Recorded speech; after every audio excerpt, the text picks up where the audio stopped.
buena india. Por eso yo canto así. El que no tiene de inga, mandinga, mandinga, mandinga.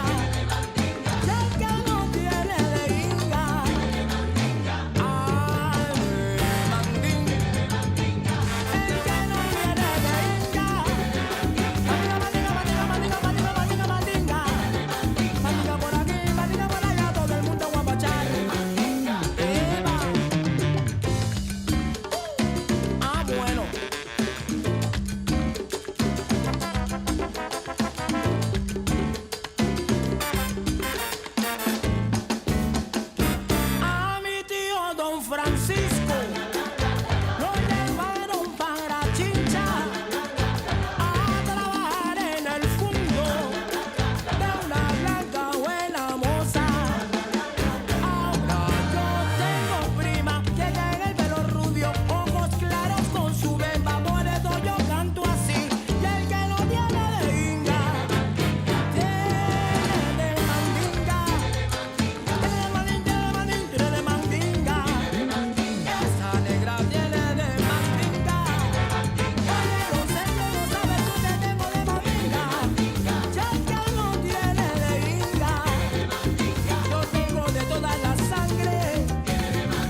Hey, how's it going, everybody? I'm Ben from Universal Audio, and welcome back to yet another Monday Office Hours. Hope you guys all had a great weekend.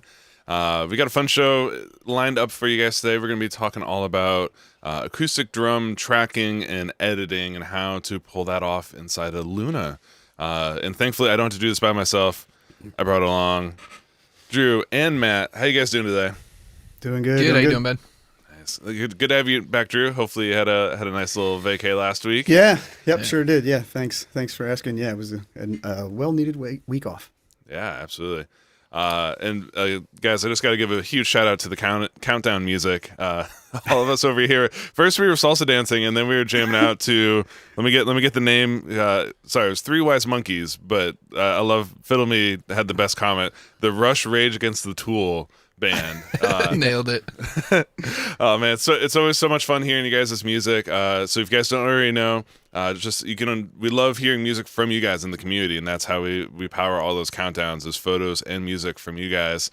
So if you got something to share that you'd like to have featured in the countdown, it's super easy. All you gotta do is shoot us an email live@uaudio.com with an MP3 and maybe like a little description of how you're using an Apollo or UAD or Luna to help create the song. And for photos, just hashtag Universal Audio, and we'll find them out there on Instagram, Facebook, Twitter, etc. So yeah, that's how you guys can get included in the countdown. Before we jump in, don't forget UAD half yearly sale still going on right now. There's like a day, two. How many days are left in June? Like two more. I don't know. Yeah, something like that. So if you've been on the fence about buying something, this is the perfect place to ask. If you guys need suggestions or you need help completing a custom bundle, something like that, you're amongst friends here. We'll guide you to the right plugins if you're thinking about buying something, if you're on the fence about it. Obviously, we've been doing lots of deep dives, and today we're going to dive into the Ocean Way Studios plugin. It's a nice complement, I think, to last week when we covered the Capital Chambers. And guys, tomorrow, don't forget, we just put up the event and all the info, but tomorrow we've got another UAFX pedal sessions live. We're going to be hanging out with Tosin Abasi. If you guys aren't already familiar with his work, he's a phenomenal rock guitar player, math rock. He's got some insanely cool techniques to how he plays.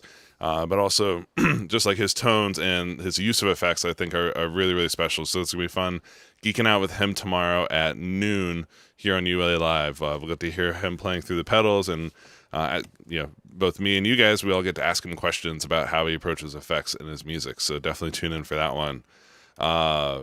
And I think with that, that's all the announcements for the moment. So I guess we can, and of course, if you guys have got questions along the way, feel free to drop them in the chat, and we will do our best to get along with them. I see one that we can easily pick off here, guys. Rich is asking, if I duplicate a session, will all the versions and bookmarks come along with it? Oh yeah. Yep. Absolutely. Yep. So those always come along with it. You can always, if you don't want them to come with it, duplicate and then open up the duplicate session, and then you can go in there and remove versions and bookmarks. If you say you're sending it off, to a client and you don't want them to hear like the early stuff, you can always go back in there and remove them. But by default, when you duplicate, those come along for the ride. Indeed, they do. Right. Any idea when the last pedal competition winners will be announced? I believe they've all been reached out to. All the winners, I believe we got in touch with them last week. So if you didn't hear from us, unfortunately, that means you didn't win, but there should be more of those here coming up here shortly. Just scrolling back through the comments, see if there's anything else that we got Damon's got a complex question about wet dry mix. You can go ahead and submit now, but it sounded like it also had to do with Ocean Way Studio, so maybe we'll jump on it when we get there to the end. And Brian's excited that we're covering this because he's editing acoustic drums for the first time inside of Luna. What a coinkydink! Great time. He wishes he could group quantize the warps. Well, Brian, hang on, buddy. We got you. Yeah. We're gonna jump right into all that stuff. Let's take this one real quick from Hugo. What channel strip would you recommend for pop vocals? He's looking at the API Vision strip and wanted to double check before he makes this purchase. Matt, what do you pop vocals out of all the channel strips? What do you think it would be your pick? API Vision is a good one. I might go for something like the Voxbox though, the Manly. Mm-hmm. Yep, solid choice. How about you, Drew? Yeah, I think for me, it's always less about the genre and more about the singer, So, like, I always like to think of things in terms of just, yin and yang. If the singer if it's a thin vocalist, then I'm going to go for a thicker tool, and vice versa, if I'm looking for clarity or aggression. So it's hard to say when you say pop, but I mean, obviously, to me, the front runner would be in the SSL E channel, like it's a classic, it's a staple, for many, many decades. I mean, basically, most of the pop you've heard over the last 30, 40 years were probably done on that console. So yeah, Totally. that would be True mine. that. Yeah, that would be mine. That would be mine if for a quick answer. Mm-hmm. Nice. Yeah, Vision Channel Strip, Foxbox, great ones. SSL, absolutely. And just like to what Drew mentioned, the big thing I think we all discovered, myself included, as we were doing those deep dives into all the different channel strips, was like some the similarities and then the tiny differences between each one, and kind of how those influence what you end up doing with them. So yeah, Voxbox is like kind of one of those all around. You got like the Pultec style filters. You got a beautiful but still a variable optical compressor and a de-esser. Like, Yeah. man, those it's kind of like all the things you would want for mixing a pop vocal. But yeah, the SSL E channel it's such a classic for that sound as well. But another one to shout out there, man, would be like I'm trying to think of what percentage of my records were done. It's at least 50% were recorded vocals through like a Neve 1073 into an 1176 LA2A. It's a classic chain. Classic chain right there. So if you don't already have the Neve 1073 or the 1084, there's a reason why those are such famous channel strips, and it's not just for rock recording. Like those, they give such a great complementary color to any vocal. So yeah, definitely check out the Neve stuff as well. Are we going to address sidechain? Not today. Today we're going to talk about acoustic drums.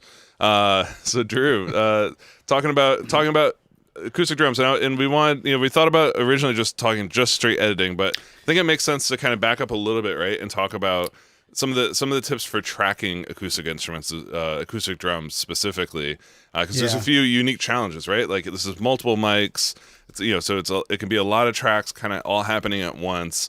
And as an engineer on these sessions, right, your time's working against you. You're trying to like get up and going, and you're trying to like get good sounds from each of the mics while also making the whole kit sound really good.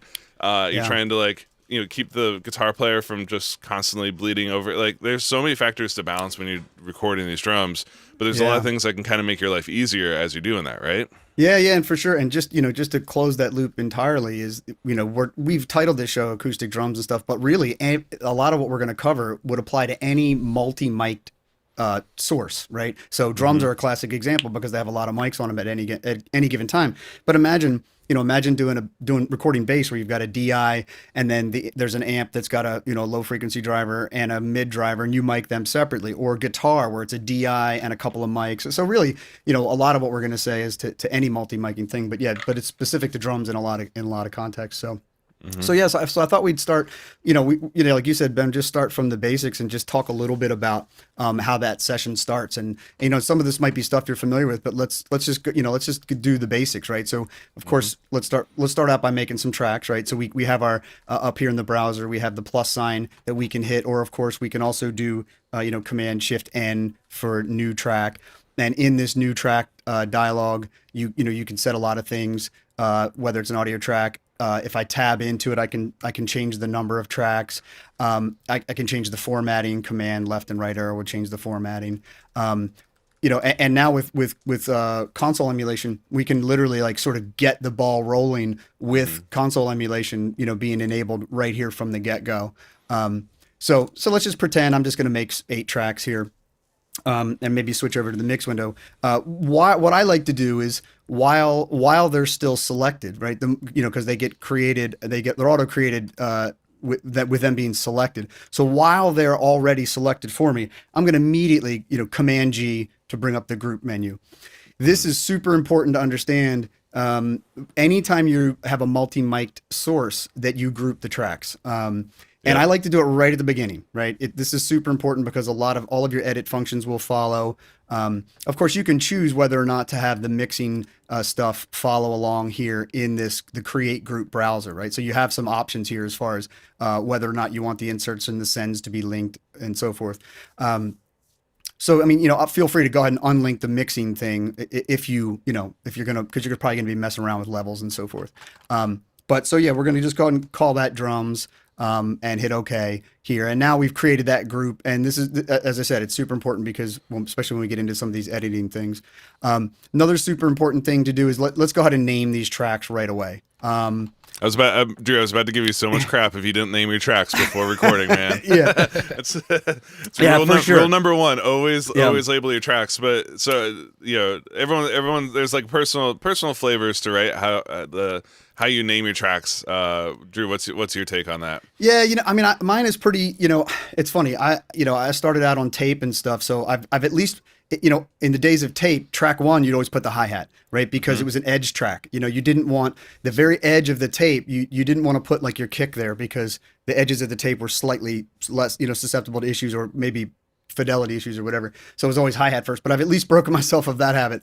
And so, I always do the kick. So, I just, for me, it's all about economy. So kick is KIK in my world. I know that's whatever. It's very texty. It's very like social media-y, but like I just you need economy of characters here. I would say. So I might even and for me it's kick in, right? I'll do because I almost always on almost every session there's a kick in and a kick out. So kick in, and then I'm going to tab into the comment field, and I go ahead and document my mic settings right away. Yeah. This is just something I've gotten into the habit of doing in other DAWs, and I continue it here. Documentation is super duper important. I wish I did it better. There's records that I've done many decades ago, and I listen to them and I'm like, damn, I wish I knew what I did. I wish I knew what mic that was. I wish I knew what that signal chain was. So I try and get into the habit of doing that right now. Yeah, and I don't know if you do this too, Drew, but like if you're gonna end up using like an external mic pre or any external processing, I always put that in that comment field too. Like I'll do basically any signal chain that I can't, in Luna you can just record enable and you can get your unison and all the record effects come back. But if you're doing that in the real world, I typically like to add that in here to the comments as well. If I'm using some sort of outboard. Particularly if it's a chain that I may need to recall later on. Say it's like a vocal chain where you're like pretty sure you're gonna get the take that day, but you never know. The singer may come back a week later and want to recut the second verse. Yeah. If you were using analog gear, you want to recall that as closely as possible. So I would leave notes to myself, just like how Drew does it, of like little notes like -3 at 700, +1 at 10K. Like I'd go in there and just mark up exactly what I did so I can retrace my steps. Yeah, that's super duper smart, and I'm glad you mentioned that because like nowadays we're spoiled by the technology. And We really are. Frankly, I'm doing most everything with Unison. I mean, but I do, I still have like 6 channels of external pre. So yeah, that's a great point for sure. Especially with things like vocals. I mean, drums. You mic up a whole drum kit, and you're documenting it, but it's not as if you're going to really be able to recall that 100% because drums are just so nebulous. But Totally. Hey, at least like I said, you now something you did 3 months ago, and you're like, I wonder what I used on kick. I wonder what that chain was. So especially that's if you're gonna do like a trash mic or a room mic, and you're like, dude, what did I slam that with? Because it sounds great. Or like, dude, what did I do? Why did I mess this up? What am I never doing again? Yeah. So all right. So we don't need to belabor this, but like a couple little shortcuts that'll help you once you get into this mode. Once you get into this dialog box, we can do command left and right or up and down arrow. Will take you to track 2. So let's just say we've got we're doing kick out. And then again, tab into there, and maybe you're doing the sub kick, and then, snare top, which is, typically for me is a 57, and then a snare bottom, which is also typically a 57. And you get the idea, right? We don't need to go through the whole thing, but like, labeling, creating the tracks, labeling them, getting some documentation there into those comments, super duper important. Nice. Next thing up, you probably want to do is maybe we do some set the inputs, right? You'll notice that Luna has, this is obviously not what I want it to be, right? I don't want all of those tracks, onto mic number one. So we've shown this before, but it's worth repeating, right? The key command for that is Shift Option Command, right? So if I hold down Shift Option and Command, and I click on the first input, and while holding down all three modifiers, I can click on the first input, mic one, then Luna will sequentially number those inputs for me. So there we get a nice cascading of inputs for us using that keyboard shortcut, which is super handy. Nice. And you can see too when you were doing the assignments in the focus pane, it'll tell you if it's doing to all or if it's cascading. Right. So yeah, if you make those selections, it'll come across and it'll say, hey, you're gonna be cascading these inputs. So it lets you know what you're about to do before you do it, which is nice. Yeah, super handy to be able to see that. And of course, the other thing we can make mention here is, if your inputs don't look like mine, mine, I have my studio here where I have inputs coming in from the main room and I have inputs coming in from a booth. And then I also have inputs coming from my control room, which are down here. Where do I have these guys? All the way down here. I guess I don't have them on this particular IO. But anyway, I have mine labeled mic 1 through, it's 17 and 18 are the control rooms. But I have mine, so you can feel free to customize these. These, Luna uses the same IO labels as console, so you can go ahead in there and customize these. If Ben, I know you have a lot of your inputs set to the instruments because you have instruments hardwired to them. Makes life a lot easier. Exactly. And of course you can mix and match, right? So like a lot of times what I'll do is I'll do what Drew just showed of like, say like my first 8 inputs, all my close mics are on my X8P, but then the next couple of inputs are over on the X4 or they're, on my X16 or something like that. You can cascade, you don't have to do the whole set all at once. Just select the tracks that you want to all be cascaded. You can do those with, less clicks, and then when you get to the next track or two, or maybe one of them inside there is actually on a different channel, even if you cascade it, you can always go back in and change one or two of them up to a different preamp or a different Apollo. Just like what Drew did there. Yeah. So, and that's another thing, a good point to make is, I have a system that here has X8Ps as well as an X16. So, and here I have my external preamps, the API and Day Kings and some Neve channels that I have here. So you can use a mixture of those. And also, of course, don't forget you have ADAT ins, which, I don't believe I have any in my setup actually. So, in this particular IO matrix, I don't use the ADAT ins because I have 2 X8Ps and an X16, but had I had ADAT ins, they would show up there as well. So Drew, I think a really important thing for people to know here is like if you are mixing and matching, say you're using multiple Apollos and you've got an ADAT attached to one of them, do people have to be careful about you mixing and matching between units at all when you're doing phase coherent recording? Yeah, and this is true. This is not specific. This is not unique to Apollos. This is something everybody should be aware of. Is that every A to D converter has its own unique timing. Converting something from analog to digital is actually something that, on a per converter basis, we're talking samples here, but there can be subtle differences between. And so let's say you have a third party set of mic pre's that has ADAT outs. The timing of those might be different than your Apollo. You can test this. It's pretty easy to test and figure out which one, and you can compensate for it. But the general rule of thumb is just don't spread phase coherent information across devices. So, don't put overhead left on, one unit and overhead right on another. If you have room mics coming in on a separate one and there's a couple samples difference in the timing, sound travels about 1 foot per millisecond. So every time you move a mic, you're going to have arrival differences. But anyway, it's just something to be aware of. So and just watch that, So like if you had 2 mics on the snare top, right, you'd want to keep those coming through the same device. And as far as I know, is this mainly an issue when you're mixing ADAT and Apollos, or is it also from Apollo to Apollo that you need to be aware of this?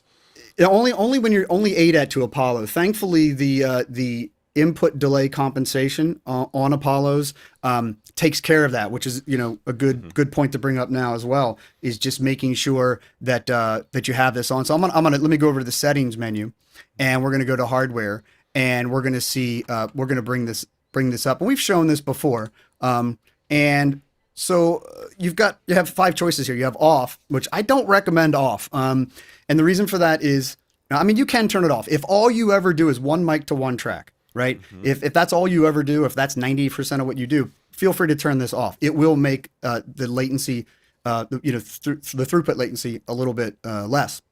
But the problem with off is that anytime you have a multi-mic scenario where input delay compensation, where in other words, you need console, you need Luna to align the timings based on plugins, right? Based on the plugin change that you're doing.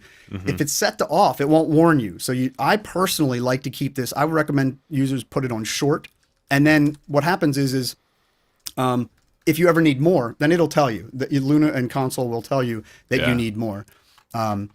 Mine happens to be on medium long right now, but and that lets you that basically frees you up to put whatever processing you want on any of your Apollo tracks, mix and match between your 8P and your 16, and you're not sitting there like worrying like is something gonna be out of phase, or are they not gonna line up perfectly, because this is doing, and it says delay compensation, guys, but this is like we're talking like samples of difference between some of these things, right? So like it's a very slight amount of compensation, and then it gives you the end result is that everything arrives into Luna, or if you're doing this in a different DAW and running this all on console, it all arrives perfectly in sync as expected. And then just the one thing to know is ADAT is not controlled by that. So the ADAT converters, they're not going to be that far off, guys, but they're going to, they're not going to be sample lock accurate like they would be with your Apollo converters. And again, that's not unique. That's not unique to Apollos. That happens anytime you mix and match different A to D converters from different manufacturers, because they all have slightly different timings. And it's a great example of, I would do this all the time in studios too, right? You'd have like your good converters that you put the important stuff on. You'd have your and then you have these like backup ADAT inputs for when you brought in a band that needed more inputs, but you didn't necessarily like, do they need the good stuff? Like, dude, it's the room mic, and it's the mic that we put in the stairwell. You know what? It'll be fine going through the ADAT, because I'm just gonna mess it up anyways, and it's already like 30 milliseconds behind because of the location. So like stuff like that, it's things as an engineer you want to keep in mind, that you're going to be the expert in the room, kind of navigating these things and making it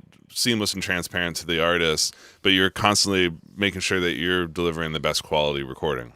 Yeah, for me it was always, that's where you put your scratch tracks, or like you said, Ben, like your extra, sort of off the cuff mics. Okay, so while we were chatting, I switched to another session, which is just it's going to be sort of our demonstration session here. And so we mentioned grouping, but let me build upon that a little bit here, because it's important that not only we mentioned grouping in the context of making sure that phase coherent multi-mic'd sources are grouped, right? Drums, the bass example, DI and a mic, or guitar, DI and a couple of mics, or whatever. They all need to have they all need to be grouped so that they can be treated appropriately. But it's also nice. You'll notice I also have in this session, another group, sort of a master tracking group. So I've grouped the drums because they're phase coherent and need to be edited and followed themselves. But I also have so let's just to see that, you can see that we have a drum group here. We also have a bass group, DI and a mic. The keys are stereo. Here is a guitar that's a mic and a DI. I always, we've had this discussion before, but we might as well talk about it real quick now. Always track a DI with your guitar. It's super duper handy. I mean, even in this case, it's a pretty staccato stuff, but like, if you imagine you're in this session, and you're trying to figure out where the transients are, where you're trying to figure out where in this mess are the actual transients on that. So even if you don't think you need that guitar DI, track it anyway, right? It's like when you come to edit it later, you're going to think yourself, even if you don't use it to like, hands up if you guys have done this with your guitar DI tracks, like throwing a different amp on it, a little bit of a pre-delay, and then boom, you've got like a faux stereo guitar sound. But Drew, you're totally right. Like, it makes editing just that much easier, because you can clearly see all the transients that distortion and the amp can take away. Yeah, and this is a pretty clean track. Imagine when it's like, full on distorted guitar, distorted electric guitar is basically a 2x4, Exactly. So anyway, this band, I did track this live. So I have drums and the bass went at the same time, the keyboard player and this. So all of this went live at the same time. The rest of this has been overdubbed since then. So you'll notice I do have a tracking group. So the tracking group is all of those elements, right? So it's the drums, the bass, the keys, and the initial guitar. So this is a four guys tracking at once, well, with the scratch vocals, but that's not included. So yeah, so it's important so that when you do, and of course the reason for this is when we do things like, oh, let's go to do a new take, right? So control / and boom, I've got a new set of playlists for the entire band, right? Nice. So that's really handy in the early stages of tracking where you can do that. And actually you can see that in this band. I did do that in this case. So if you look at the drums, there's take 1, 2, and 3, or V1, V2, V3. And then you can see on the bass, same thing. So all of these followed. This is a really quick and easy way to just say, all right, whole band, do another take. Whole band, do another take. But let's say, and this does happen, not particularly in this session, but let's say, okay, well now just the drummer wants to do a new take. Well, now I can go over here, same thing, control / Now I've got a new set of drum tracks, or a new version for the drums. And meantime, the drummer will be playing to the the previous take. So that's a very, very handy way of having individual groups as well as a global sort of tracking group. Yeah, and it's nice. Drew, just so people are super clear, like what's the way for turning groups on and off that you're kind of showing here? Because you're kind of toggling them individually, which is the way to kind of pair back, right? So if you're in tracking mode, leave the tracking group on, so you're always doing to everything that needs to be done together.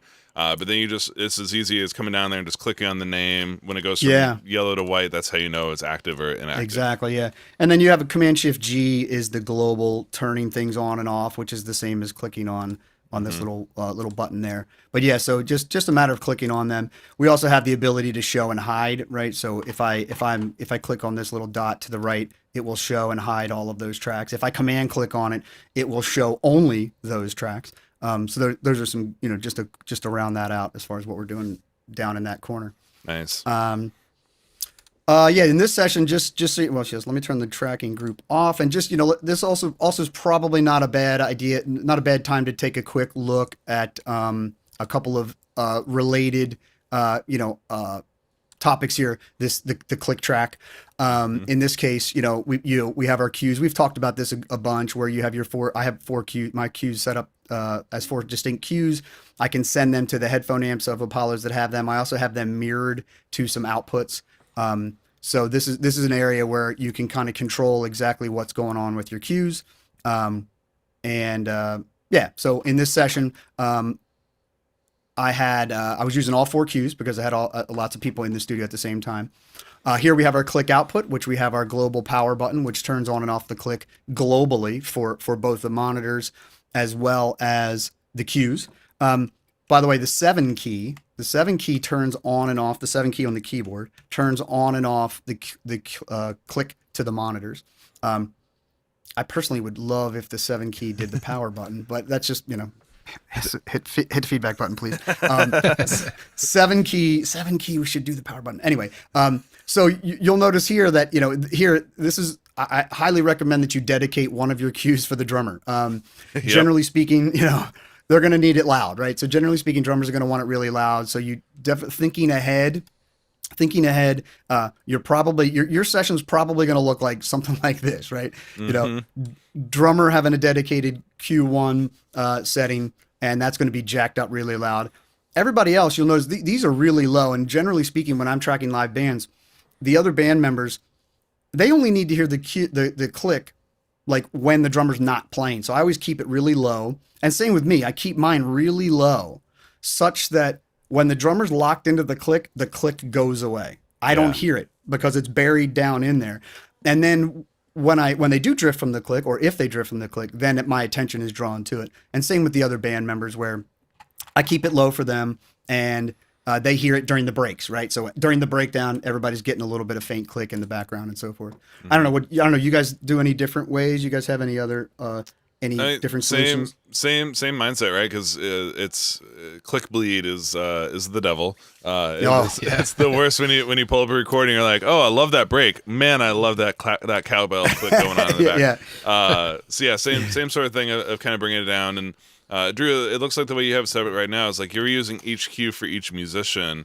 And we've talked about this. We don't have to dive in today, but we've talked about this before too, of like using different cues for different instruments when you have like a hearback or like a Behringer mixer or a Mytek or something like that.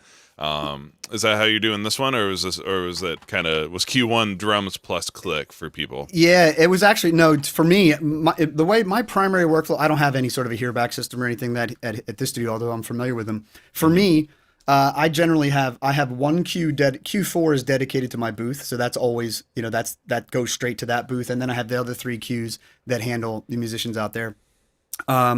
So yeah, in this particular case, it was 4 people tracking, and so they each had their own cues. They each had their own customized cue. I think I talked about it on our tip show where I'll do a new alternate window and I'll bring it over to my second monitor and I'll have it just showing all of the big cue faders. So if you have all of your cue faders stacked on top of each other, this is a really great way. I have that on a separate monitor, so I can always just look over and the moment they ask me for something, I can get them whatever it is they need really quickly. Nice. So killer, man. So we've named tracks, we've grouped them together, we've got the headphones all set up. It's in theory, if we had a drummer in the room there with you today, we'd be ready to record, right? Yeah. In fact, let me see. And actually, let me just see what happens here. Well, I messed with my inputs here, but let's see what happens when I record enable. When I record enabled all of these tracks, let's see what comes back, because hopefully it doesn't mess with my feed to you. Here's a good example though. If you ever, I see people seeing this happening to them, and that is, that their input delay compensation has been exceeded. If you ever get this, that's a sign that you need to go into that where we had said, and up that input delay compensation number. Nice. But anyway, yeah, so here's another super cool part about Luna is that you can see what happens when I record enabled these tracks, that I was feeling like a 1084 kind of day. And so, all of my settings came back up, right? So, 1084 across everything.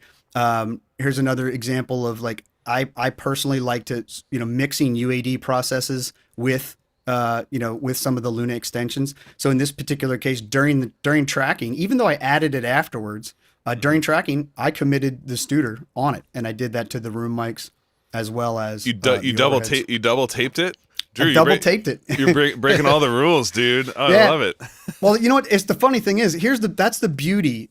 And I'm just realizing this now, but it's one of the beauties of committing, because right now, by the time I did this, I had forgotten about this. That's what's awesome about committing. When you commit, like these settings, right? I was cutting some 700, and actually that's all I did. Just pulled out some mid-range in those overheads. And then I did a Fairchild, which is a pretty common thing for me. I love this plugin, is fantastic. Drive the input up a little bit, speed up the time constants, little high pass on the sidechain, and smooths out overheads. But anyway, I made these decisions in the moment, and then later on, I decided, guess what? Hey, it needs more tape. Yep, and you're free to do that, which is But yeah, it's so cool that you're able to record enable, bring back all those things. So speaking of recall, right? You just recalled the full signal chain of those, and you could easily track another bridge or something like that if needed. Yeah.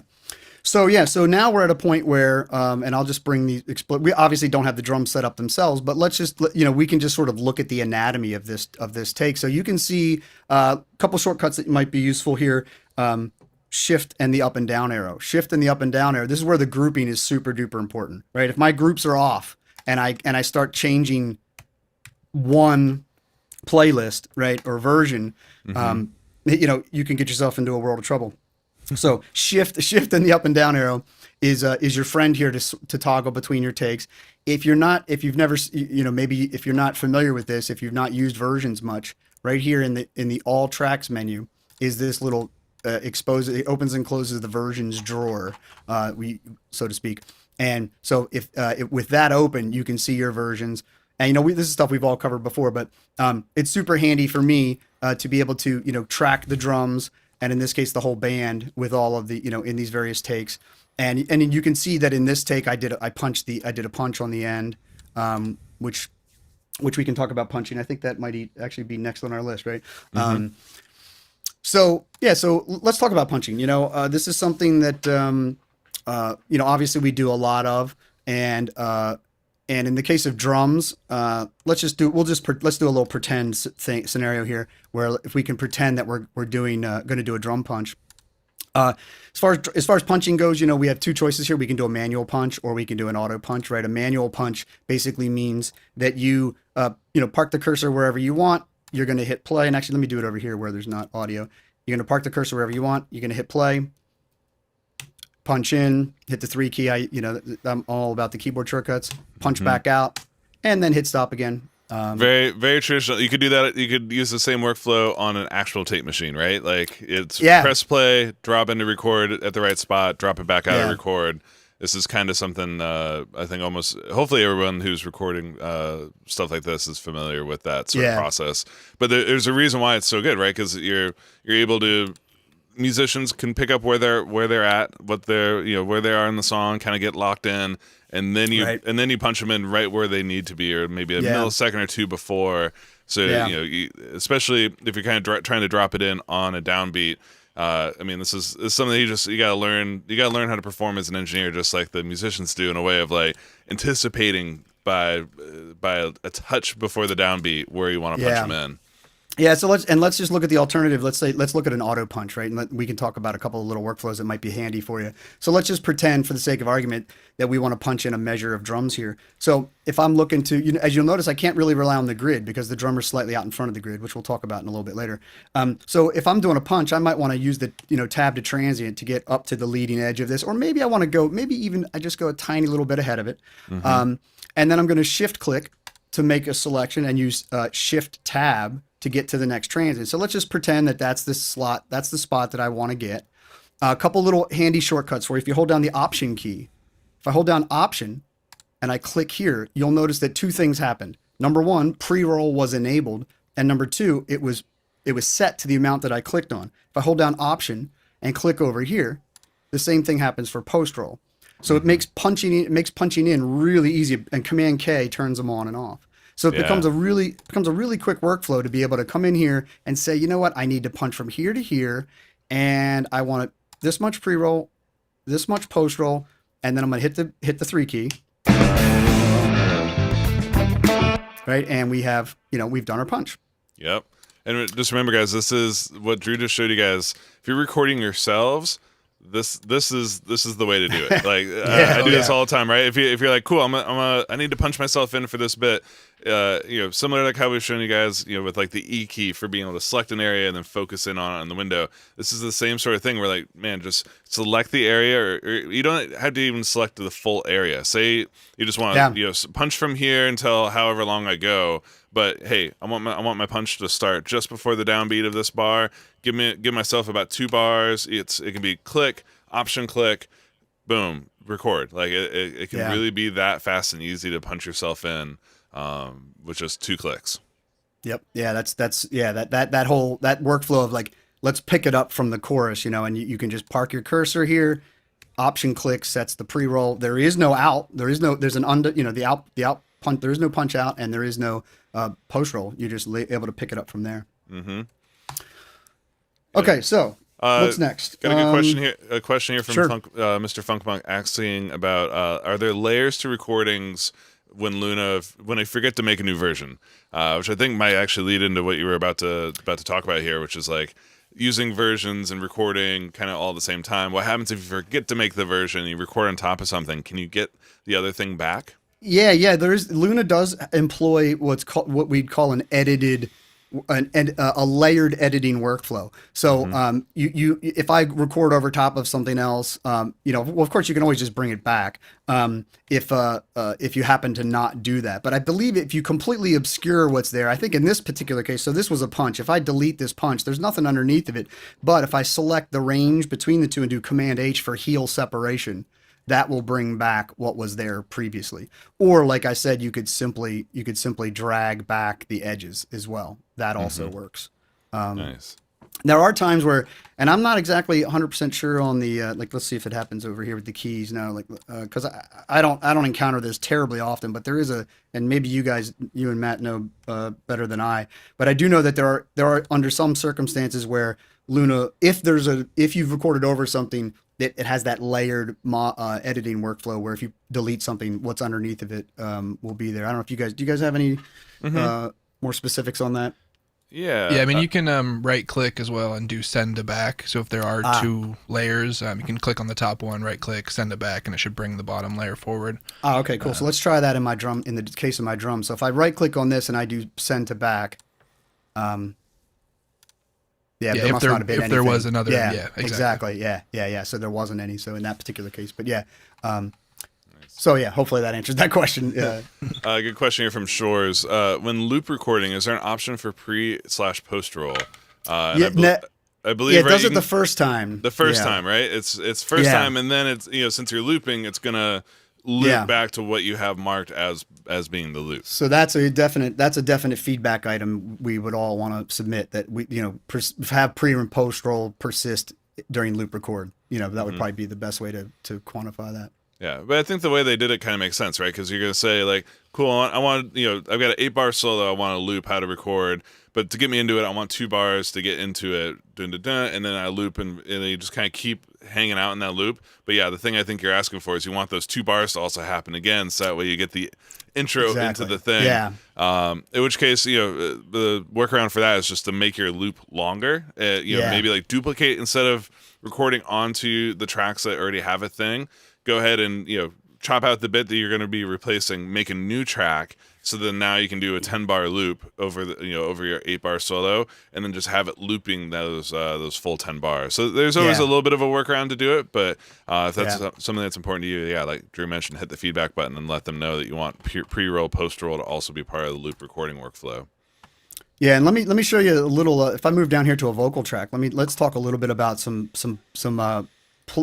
versions and punching techniques that I like to do for vocals. So here's a vocal. So to we're switching gears a little bit here away from drums, but it's related to what we're talking about here. And this is just a philosophical way I like to approach things. So in the case of this vocal, you'll see that there's obviously we did 4 takes, and then I always like to make a specific comp track or comp version so that I always have access to the original performance, right? And that's what I did in the case of this vocal here. So we have, if I highlight this track and do shift up and down, I can cycle through. So you can see that here, take 1 was a full take. Maybe we did, without any punches, although we did the sections separately. Here's another full take, but also has some punches in it that we had done. And then take 3 was only the back half because we figured we needed that. And then take 4 is another full one. And then when we go up to the comp, and you'll notice, like when I toggle between V4 and the comp, you'll notice, you can just see visually that the majority of my comp is take 4. Mm-hmm. But what's cool about this is like, for me, and this clients do this to me all the time. They'll be like, "Oh, well, I'll do a comp," and then they'll say, "Okay, well, do I have any other versions? Do I got any alternatives for that third course or whatever?"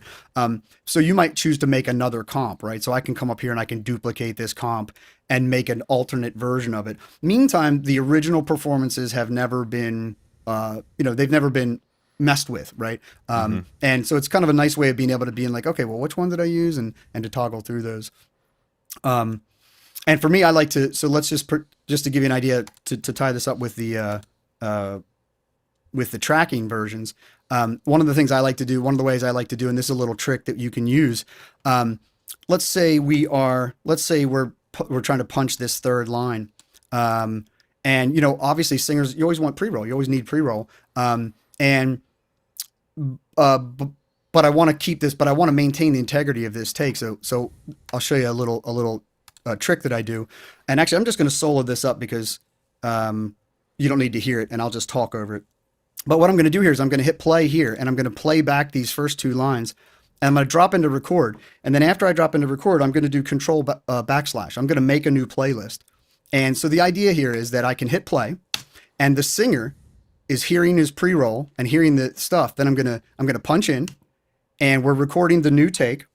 And then prior to hitting stop, I'm going to hit control backslash, and then when I hit stop, you'll notice that what we got the original performances maintained. Meantime, we were able to use it for pre-roll.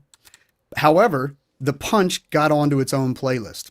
So for me, cool. Yeah, this is a powerful way of working that allows me to recycle this. And now look, if I want to do it again, I can do it again. I can say, okay, here, let's try it again. We're going to try, here's the pre-roll. They're listening to the pre-roll. I punch in, control backslash, and we've got another one. And so now here's the 2 attempts, but meantime, I still have left the original one alone.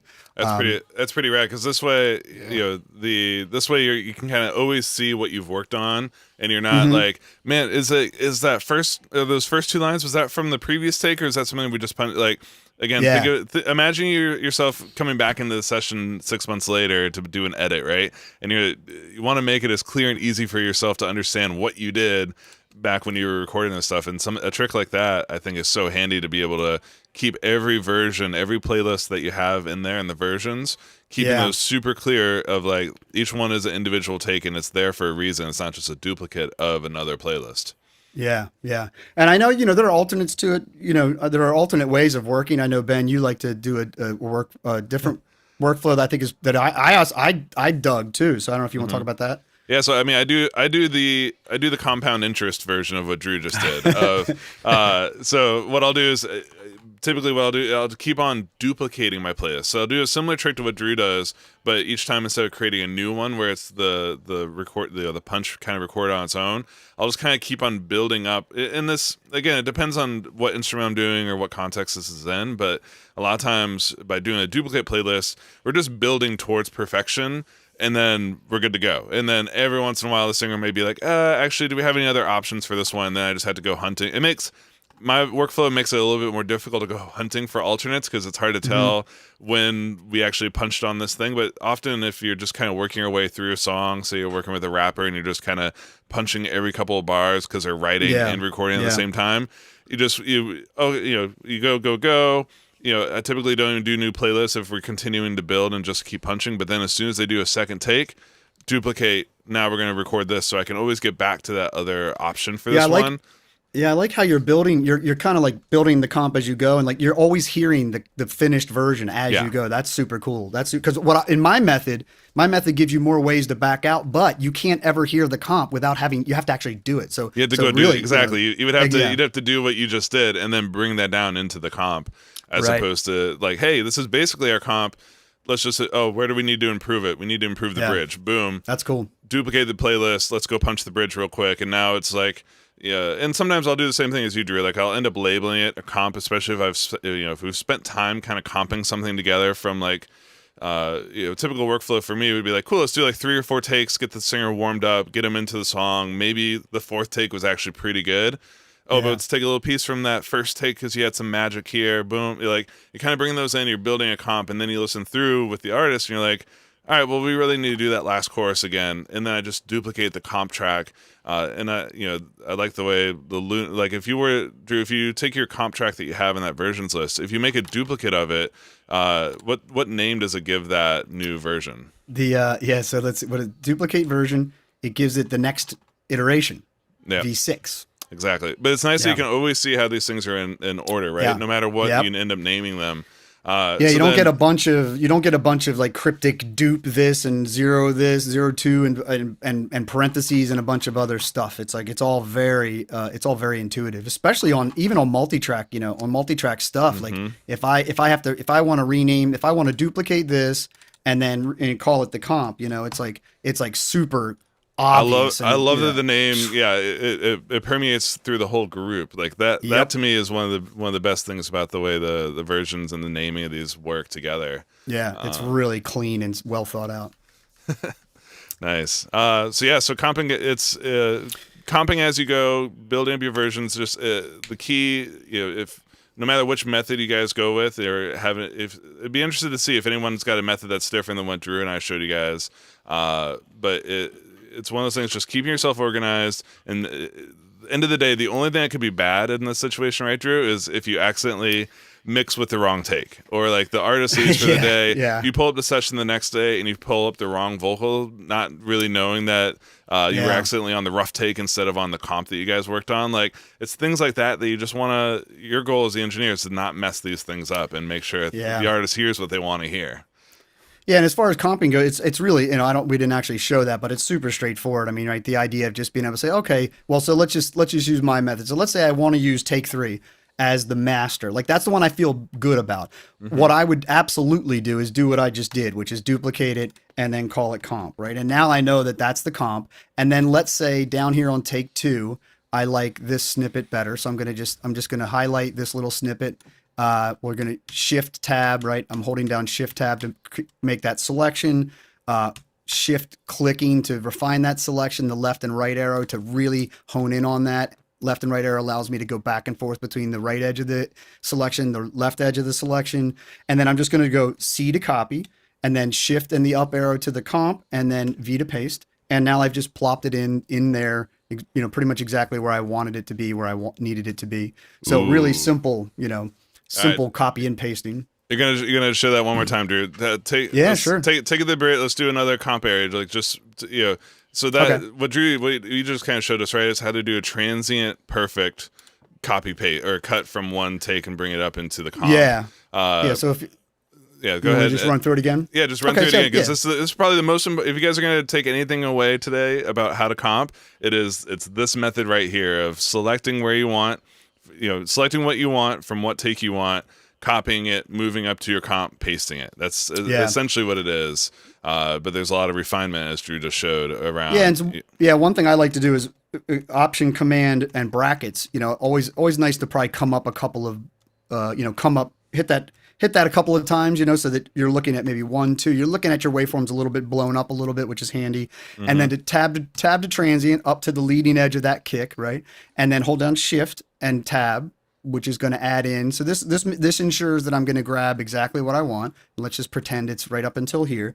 I'm using R and T to get in and out, and I'm using the left and right arrows to see the leading edge. So let's say I feel like that's a little too close for comfort. Shift click to refine that a little bit. Left arrow, and then shift click to refine that a little bit, right? And then left and right arrow allows me to stay zoomed in, but jump back and forth. Mm-hmm. So now that I've got those, I'm comfortable with the selection, and maybe I've auditioned that and so forth. I'm just going to do C to copy, and then I'm going to do Shift. Actually, I think I was already on that. Let's just pretend I'm down here. We're going to refine this again. And so, yeah, Damon's saying Shift Tab does what? Shift Tab is allowing Drew to extend the selection. Extend the selection to a transient. Tab is right. going and from I can transient also do to transient. Yeah, and I can also do Option Shift. So Option Shift Tab goes backwards. Mm-hmm. Right? Shift Tab goes forwards, and then Option Shift Tab goes backwards. So with that, you can make selections based around transients, and then left and right arrows allow you to make super refined check that while you're zoomed in really far. Nice. So now you've got what you want to take. You've got the good stuff. You've got the goods selected, ready to go. Yeah. Now it gets really easy here, right? Because this is just a quick quick copy, move versions and paste. Yep. And that's it. And then what's your shortcut for navigating between versions? Because this is probably one of the funnest shift ones up and down arrows. Yeah, shift up and down is how you navigate through the versions, and you can see it'll just cycle through them. And by keeping that versions drawer open, right, this is super handy to just keep that versions drawer open, and you can just you can always know, I'm on the comp, and here's my takes. Mm-hmm. And then so that's it. It's just a matter of toggling through those, making sure. Now the beauty of all of this is that at any given time, right, I'm always, this is my comp. Like here's take 3, unadulterated with exactly as we left it, and here's take 2, unmanipulated, always the integrity. Like for me, I'm always interested in maintaining the integrity of the performance, because I will tell you this right now, clients do this to me all the time. Clients will ask me, hey, let's try this, let's try that, let's try this, let's try that, move that, nudge that, do this. And then 2 hours later or 2 weeks later, they'll say, you know what? Just put it back. Like, you know what I mean? Just put it back how it was, and it's like, you better be able to get back to where it was. So like here, I can always be like, okay, here's how it was, here's how all those takes went down, Well, speaking of putting it back to how it was, so say on the comp track you paste it in, and I think who was asking us, Nono was saying, is there an oops, I selected too much, or maybe so yeah, there's a way to refine this whether you have it selected, but let's say for instance you did what Drew just said, you've already now pasted it into your comp and you've discovered, oh, I messed this up, or I actually want to like not on the downbeat, maybe put it on the backbeat to kind of try to hide the edit. Or in this case, I cut off the transient. Yep. So, Drew, how do you fix your wild errors like this? Well, yeah. I mean, that to me, that's just a simple matter of coming back and peeling back, right? Just peel back. The using the trim tool to just peel back and get that leading transient edge back that I might have cut off. Yeah. Because we're comping raw tracks. This was cut to a click, and we're going to get to some nudge stuff here in a few minutes. But yeah, that'll happen. You'll cut off transients. You'll do things. And you'll need to just peel things back here and there. Yeah, exactly. And it's typically what I would do. No, like, especially I'd get the selection of what I want as good as I can get it. And I'm not as detail oriented as Drew is. Like, I'll not even go through and bother with the transients. I'll kind of just eyeball it and be like, yeah, it's a little bit before the kick drum. Boom. All the way to just before the other kick drum. Close enough for all recording to a click here. It's going to be about right. Select what I think I want, with hopefully getting some good zero crosses in there. Copy that, put it into my comp, and then listen to it. That's kind of the most important step that we're skipping over here today. Is like when you're doing these comps, listen to them. Don't just be like, it looks correct. It's like no, like listen to that. Is it in the right spot? Is there especially with drums, right, guys? Like you hit a crash cymbal on a downbeat in one take and it won't be in another. So then you get like. You get like a choke, either like a choked cymbal or a cymbal magically appears on beat 2. Like it's little details like that make a punch sound really, really obvious and can be kind of embarrassing for musicians. So always be checking yourself, listening to these comps, and then there's a lot of creative solutions to work your way around it. And a lot of times, to me, like it's basically what Drew just showed us. It's just like nudging the edge of it a beat forward or a bar backwards. Like there's ways to get around it, but always be listening, and then. Also, don't forget to do your crossfades. Yeah, for sure. So, once I'm all done here, I can, if I triple click, right, and we've shown this before, but triple click and just hit the F key. And what's going to happen there is that I'm going to have my default fade assigned to everything. And I always like to, run through them. So if I go to the beginning and I hit the L and then the apostrophe, you can see that I can toggle through all of my edges. And I can just go like this and go, I'm just plowing through. That's that entire song. That's all those edits. I'm just hitting the L key and then the apostrophe after having done some bulk fades. And so if your waveforms are blowing up, you can say, oh, okay, cool. I'm totally cool. Like, that's the very tail end of the fade. That would sound fine.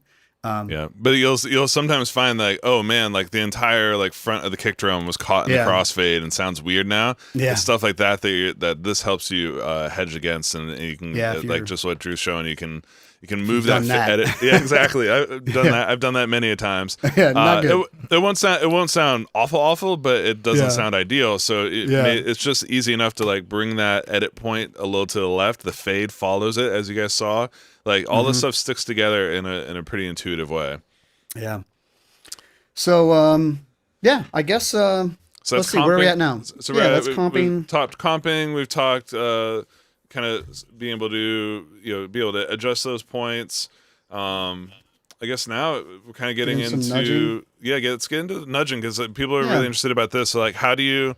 There's a couple of different approaches, right? There's like, cool, you can take the audio, take the audio as it is, hit the B key, separate, nudge the whole audio around. That's one way of doing it. That's kind of the caveman way that I do it sometimes.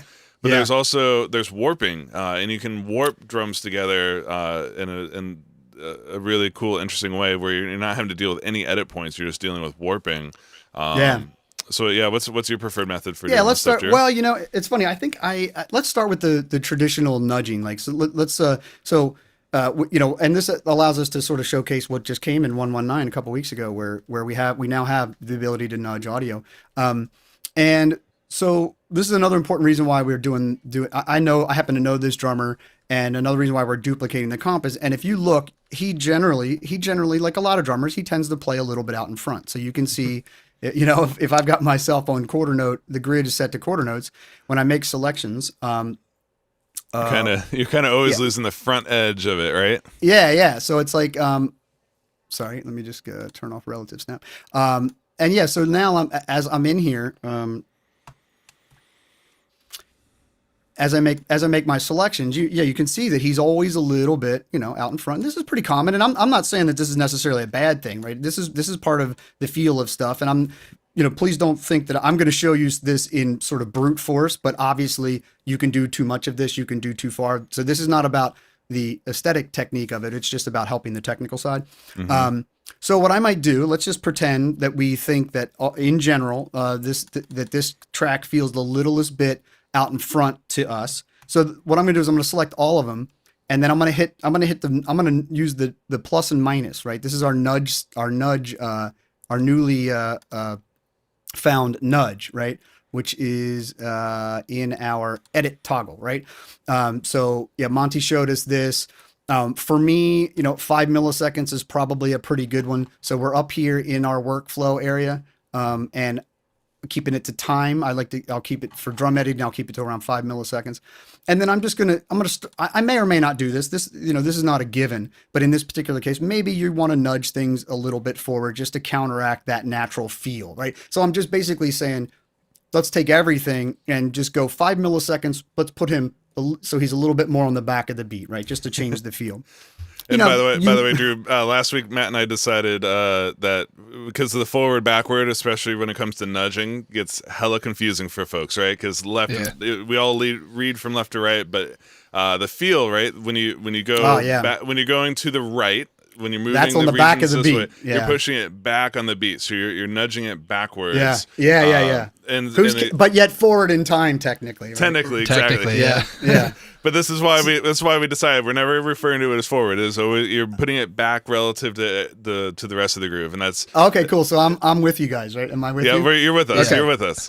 Right, you did say forward once where you weren't supposed to, but okay. But this is such a good tip, right? Because it's like, especially, I do this a lot of times to myself, because I also like to play ahead of the beat, like every other bass player. And so, you know, just going in there and kind of selecting the whole thing, bring everything just a little bit back. And whether you do this with the tracking group or you do it just the drums, you know, the big thing to notice here, like we're showing you guys this as an example, but again, Drew, typically you'd be listening to this, you might be moving the entire band together. Like this is not about, it's not about making everything perfectly locked right on the beat. This is not the goal of what I think you're going for here. You're going for is this do this feel good together? Does the bass and drums and the guitar, are they all locked in a groove together?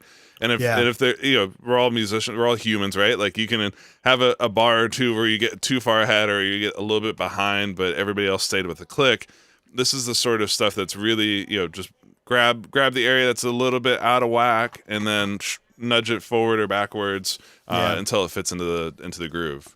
Yeah, always trust your ears and don't trust the grid. I mean, you know, we're doing this in a very simplistic way just to highlight the features and to give you guys the techniques and the tools to use. But yeah, by all means, this was live tracking. So yeah, as Ben said, unless I really specifically just wanted to just do the drummer, I might choose to do the whole band. Who knows? You know, like, and it's really on a case by case basis.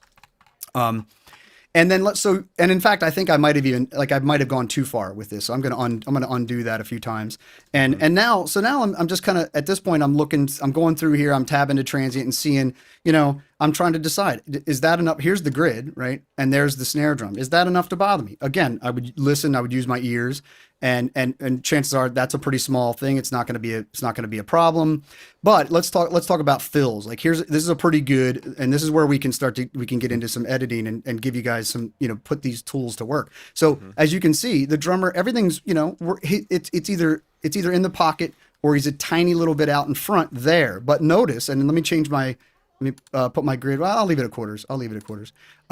So now you'll notice that as I go to quarters, as we go through this fill, we're gaining steam, right? This is pretty common for drummers, right? So in this area, we've gotten out in front of, and therefore look how much early we've landed on the downbeat, right? Yeah. So, you know, and this is super common, you know, it's super common that this happens. So what I'm going to do is, and this is what the beauty of, what the nudge did for me. This is something that I'm so happy to see this come to Luna. Is so in this particular case, what I would do is I'd figure out, okay, where do I want to, where do I want to let them go back? And let's just say that snare is fine. That amount of forward, that amount of out in front is fine by me. So I'm gonna select the part that I want, and then I'm gonna use the B key, right? And B key is separate, right? So when I do that, this is super important because what I've just done is I've bracketed what I'm about to do on this particular area here. So what I want to do is, and with my nudge value set to 5 milliseconds, what I'm going to do is I don't want to just do nudge, because if I do nudge, it leaves a hole in there. What I want to do is I want to do control. I want to do control nudge, and this is so control and in this case the minus key. I'm sliding the content inside of that. And now you can see that once I figured out that's where the kick used to be, and that's where I want it to be, and then I can just come over here and pull this back to cover up the transient to cover up my tracks here, and I got to turn off the grid or hold down command to temporarily suspend the grid here. There we go. And so now that's taken care of, and then I might do the same thing over here to pull back that snare and figure out where that is. So that's me doing a nudge inside of there. It might be that this is still a little bit more. So like, let's just say from here to here, he was still too much out in front. B key, control, minus, and boom, we're ready to go.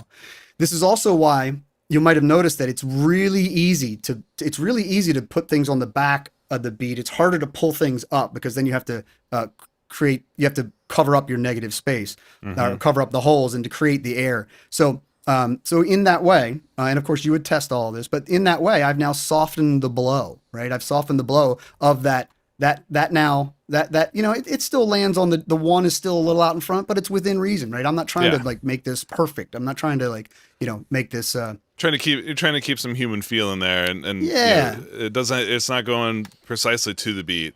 Right. But this is such a good way, and this is a lot of manual editing, right? And I know a lot of people are like, dude, why can't we just quantize all the audio? It's like there's a great reason to leave stuff like this kind of a little bit on the loose side, especially when it's a human drummer or a human band. But there are, say you did want to, say you're gonna link this up to some drum loops or something like that. Is there a way to do this so that every kick and every snare are lining up with their beats? Yeah, you could.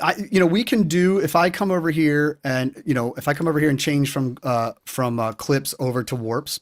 Now what we have, Luna has had grouped warping, right, for a while. I don't remember what version it came in. So we're not quite to, automatically quantizing like you can with MIDI. But we're on the road to that, right?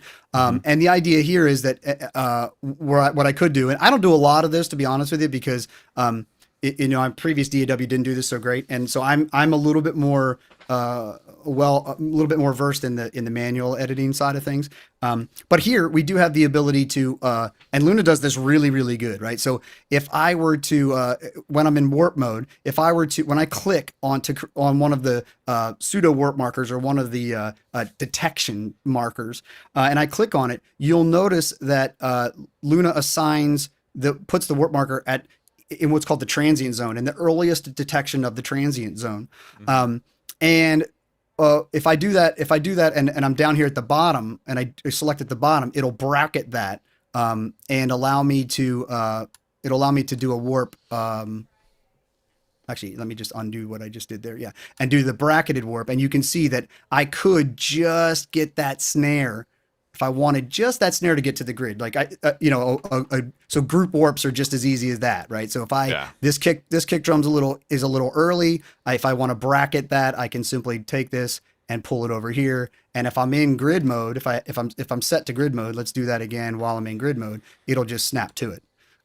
So you can do group warps. When you're doing it this way, and we've talked about this with the warp markers, right? When you're at the bottom, you get it locks the transient before and the transient after. They get locked where they were, and then allows you to just move the middle one as you need to. It's such a great way to be able to quickly boom, I need this kick to be here, but you know what? Don't mess with the feel anywhere else. Yeah. If I do it at the top, then it'll warp the entire selection, and that's rare. That well, in this situation, it's rare you'd want to do that. So you want to be in the bottom part. Click and it'll bound that warps, and if you're in snap, it snapped it to that. So here's the click, here's the kick, and if I want it to land on the downbeat, there it is, and it's moving everybody at once. So that's group warp editing, or group warping, I guess you could call it. And a really important thing about this too, Drew, is say similar to your first example where you had a drum fill. A lot of times, what I'll do is obviously what we're showing right now, it just selects this transient and the two transients right next to it.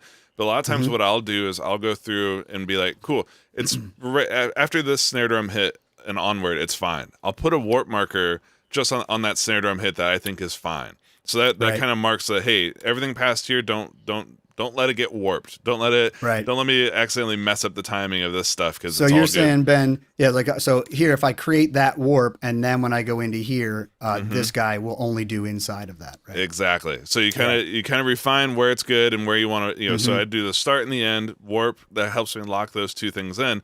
And then sometimes it may be as easy as what Drew just showed us, right? Of like, then you take the snare drum that's ahead of the beat on 4, slide that back onto 4, the toms, everything else travels along with it, relative. And now, my downbeat is perfect. The beginning of the fill is perfect. The end of the fill is perfect. And now the snare hits right on 4 like it's supposed to. Everything in between has moved in a human way. The toms aren't perfectly quantized, but at least the most important bits of that are now locked in how I like them.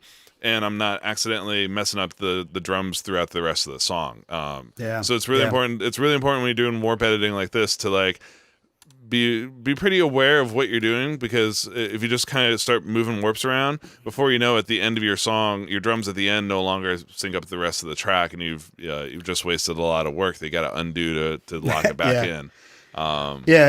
And by the way, just to tie this into what we've just been talking about with nudging, is these warp markers are nudgeable, right? So if I make a selection across here, like let's say you don't want snap, you want to just be able to, you want to feel things. So if I select these and I do the plus and minus keys, that I'm nudging warps. I'm nudging the warps, and since we have those bounded edges, it's only impacting the warps and the audio that's inside of that. So nudging applies to that. It also, by the way, applies to automation, right? So if you have an automate, like let's just say this little bit of automation here needed to occur in front of the transient, I can just grab it and just nudge that node to where I needed it to be.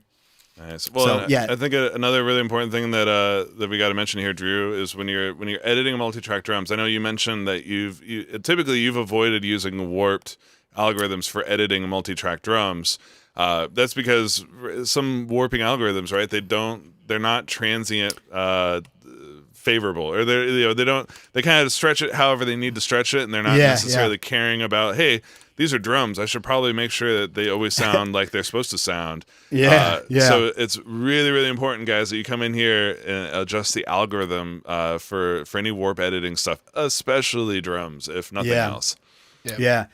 It's definitely super important, and typically Luna Razor Blade would be the one you'd choose for that. So this is, just a demo session that I wasn't actually planning on warping drums, but so it's just set to the default to polyphonic. But that's super important to make sure you experiment and find the one that works for you. And especially, when it comes to drums, the Luna Razor Blade is specifically designed to really take a lot of care with your transients. So I do believe like Luna is going to make a warper out of me when it comes to multi-track drums. I already know it, and we're on the path to like true audio quantize would, and when that arrives, it'll be super cool, but even now group warps are super useful.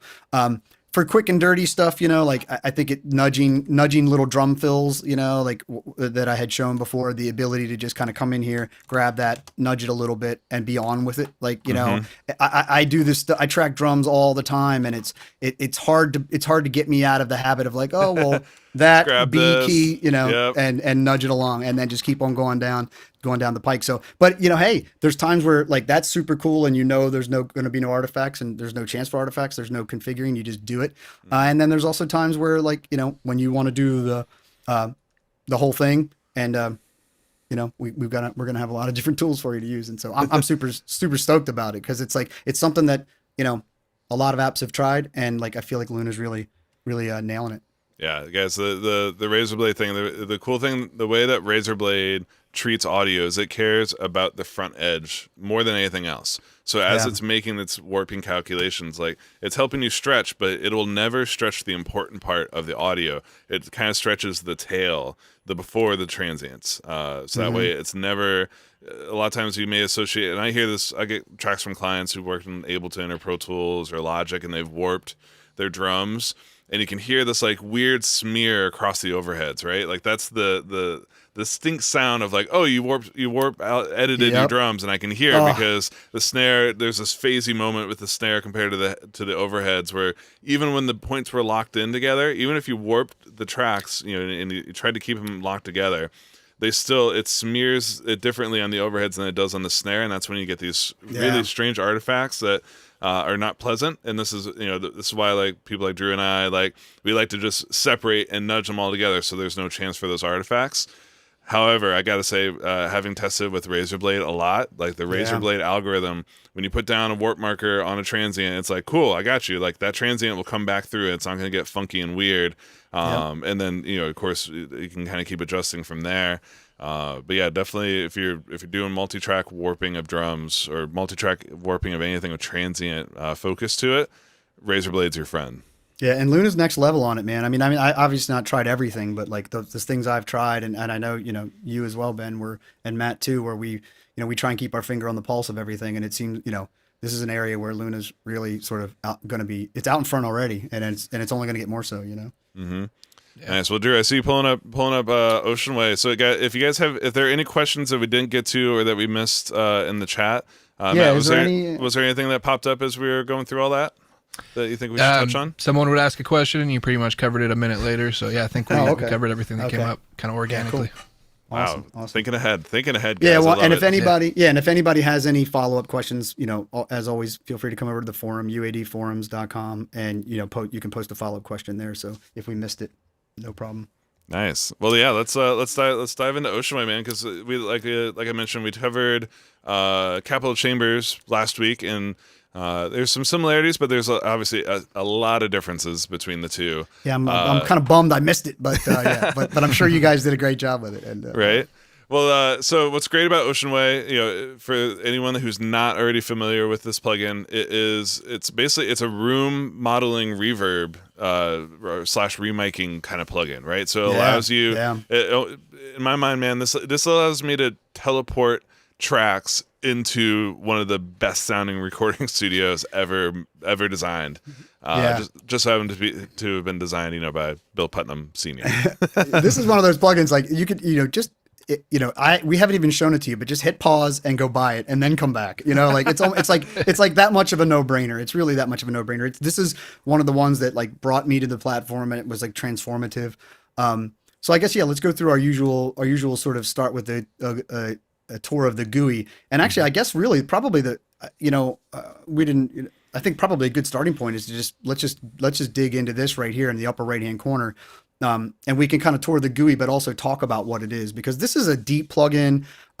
And we're going to do 20 minutes, half hour, whatever we're going to do on this, but it's definitely going to take some time for you guys to play around with it and get your hands dirty. It is also one of the most satisfying ones to just audition, right, Drew? Like taking a drum loop, go to download any drum loop, throw it through Ocean Way Studios, and getting to hear, going from microphone to microphone, or from position to position, or from studio A to studio B, like all of these changes, you're just like, like my eyes get wider every single time I change something inside this plugin. So I'm like, oh, that sounds really good.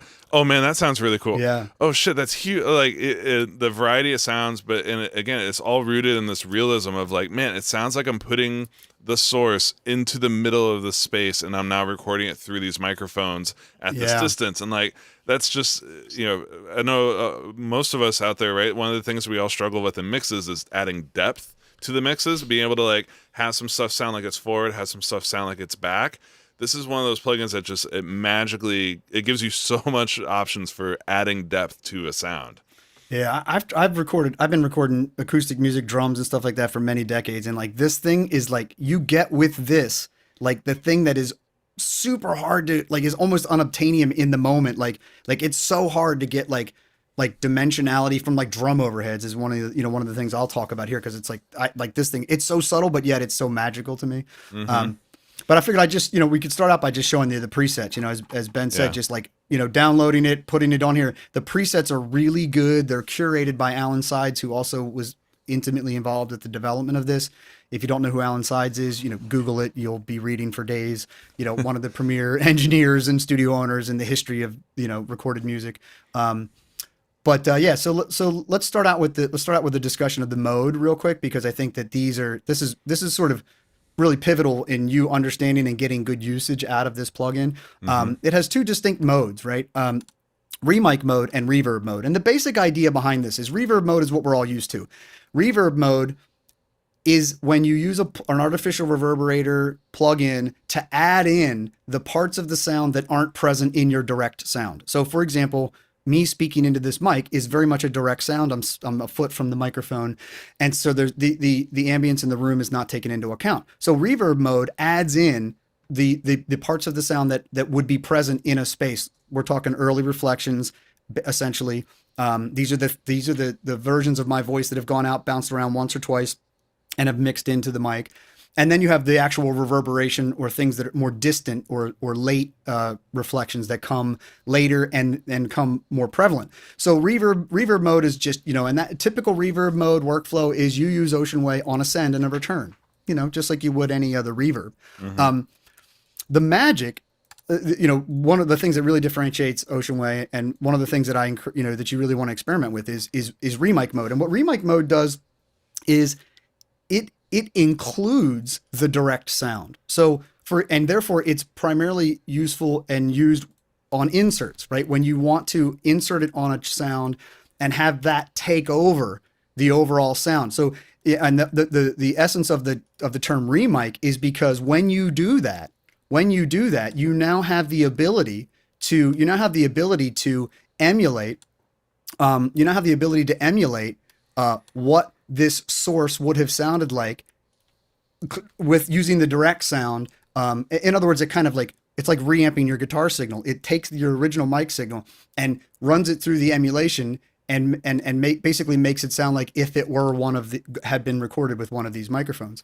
So the bottom line is, to sum up, remic mode generally based around inserts, reverb mode generally you want to use as a send and return. Yeah. And you'll notice that with remic mode that the wet solo and the wet dry knob don't function as you would expect, because everything is happening inside of the plugin.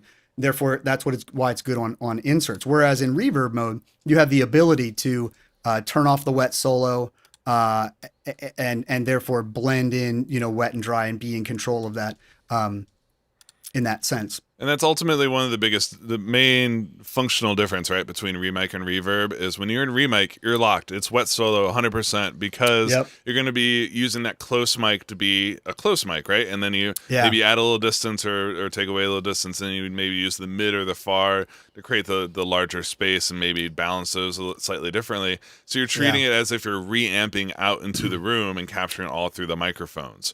Whereas reverb mode, you can in a lot of ways, you can kind of do the same. You can do a lot of the same things. You could leave it on wet solo and do that same sort of process, but it also would allow you to do a wet dry sort of thing where you can let some of the, say it was a bass DI, you could let some of that DI come through as well as the mic and the far sources to be added to it. That's basically the big practical difference between it, because code wise it's not changing how the room sounds when you're going between those two.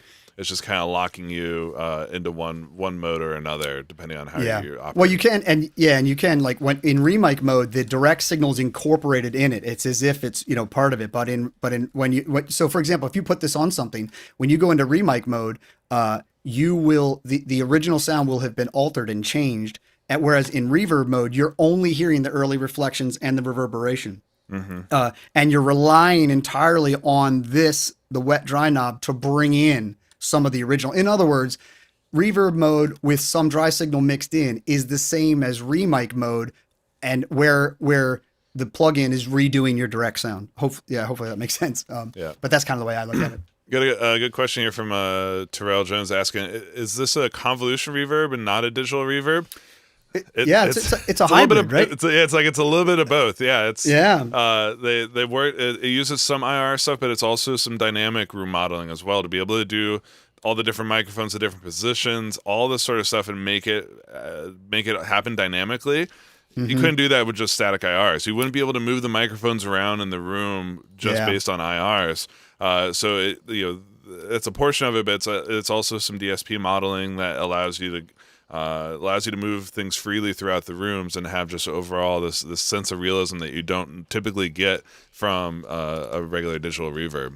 Yeah, and similar to Capitol Chambers, we've got the little loading light. So when I change microphones, you can see that little orange light blinks a few times, letting you know, hey, we're doing some calculations in the background, and we're making those changes. So yeah, it's a combination of IR as well as processing.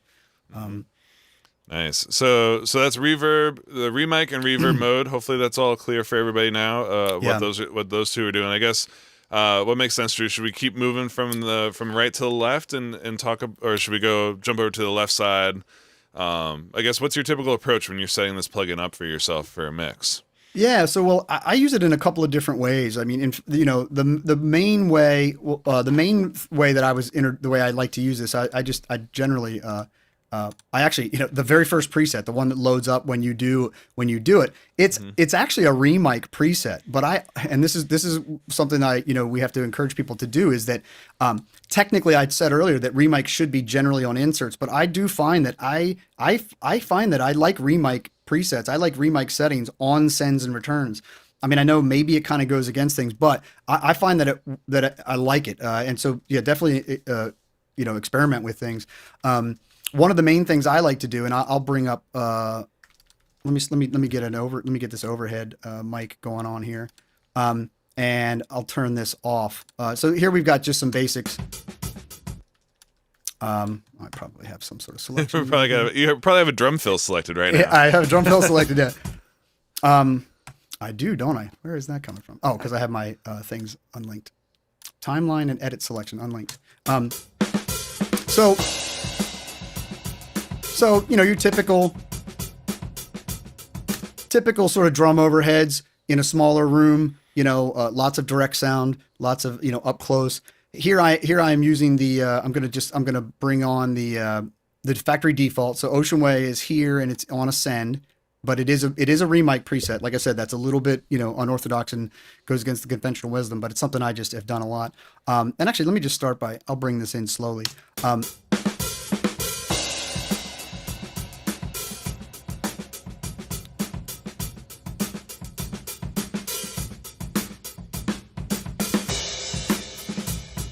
So I did that slowly, but what's for me, and I'm wearing headphones, and like this was my introduction to this plugin. It was like it got me this drum overhead feeling thing.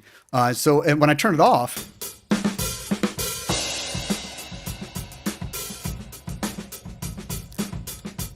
I mean, just as I know maybe that makes me a nerdy engineer or something, but that just brings a huge smile to my face. That is crazy good. You hear the snare drum bouncing off the walls to the sides and coming exactly. back. Yeah. I remember when I was younger, I would put on headphones and I would listen to recordings, and when I could hear stuff like that, when I could pick stuff like that out that put me in the space, it was just it blew my mind, Mm-hmm. So this plugin kind of does that for me. Yeah. I mean, that's obviously a super basic example.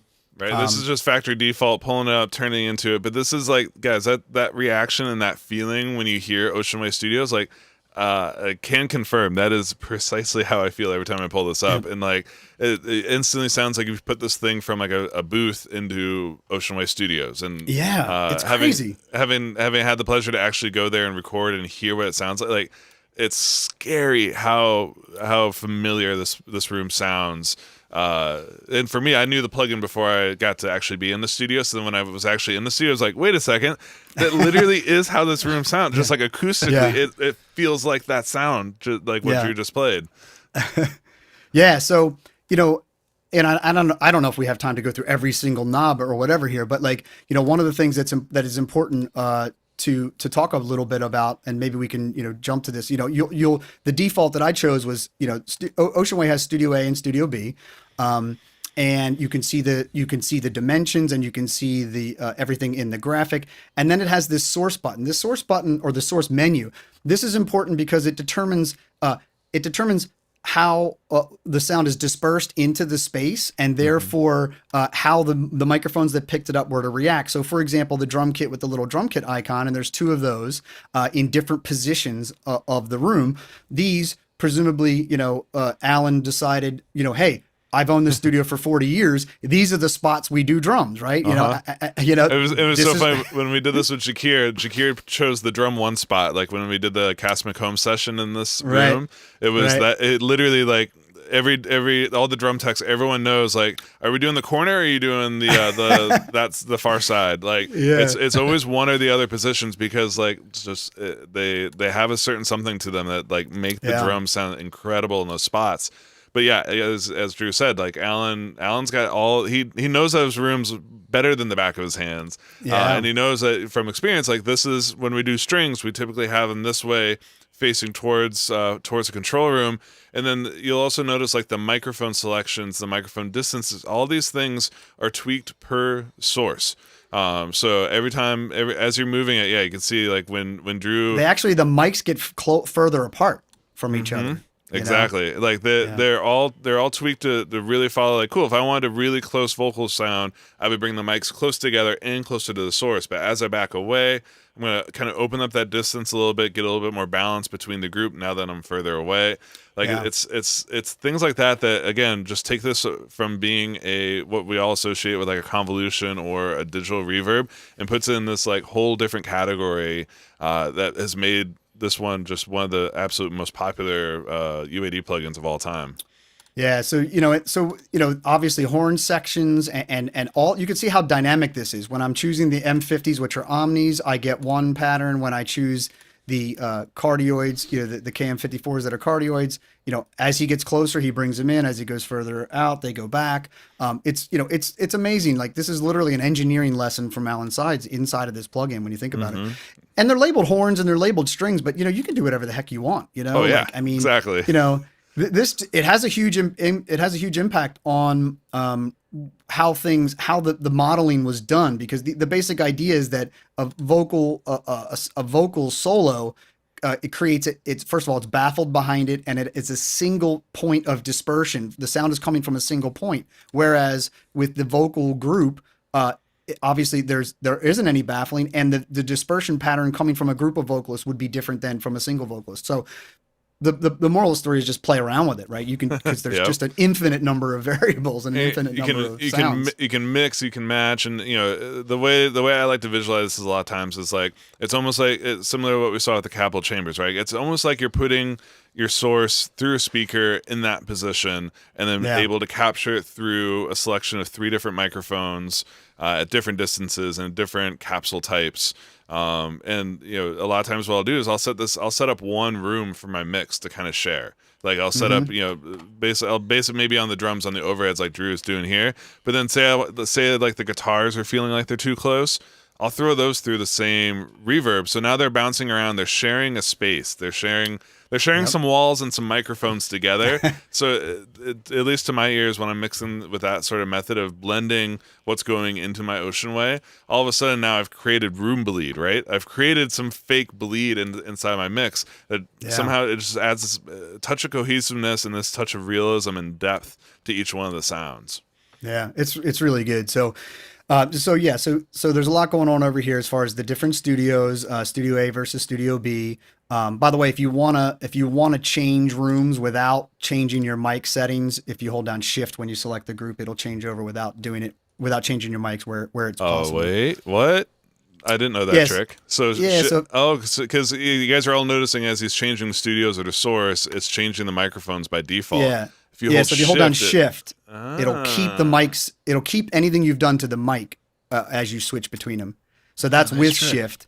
Yeah, and then with I did not know without Shift, then the mics change.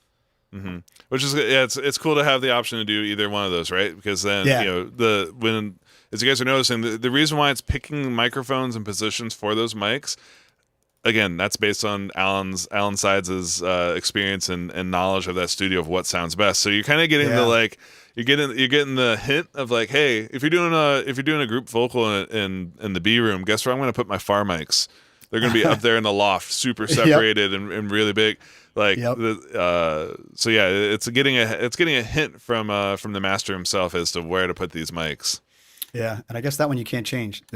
Some of these things like you can't change. Like when the 4006s, the DPAs, DPA 4006s in Omni, they're in the loft. You can't bring them. You can't down, bring them forward. You can't bring them forward. You know, so. So that's the studio and that's the source. You know, basically this is stuff just like play around for days, and you got great visuals here that are great.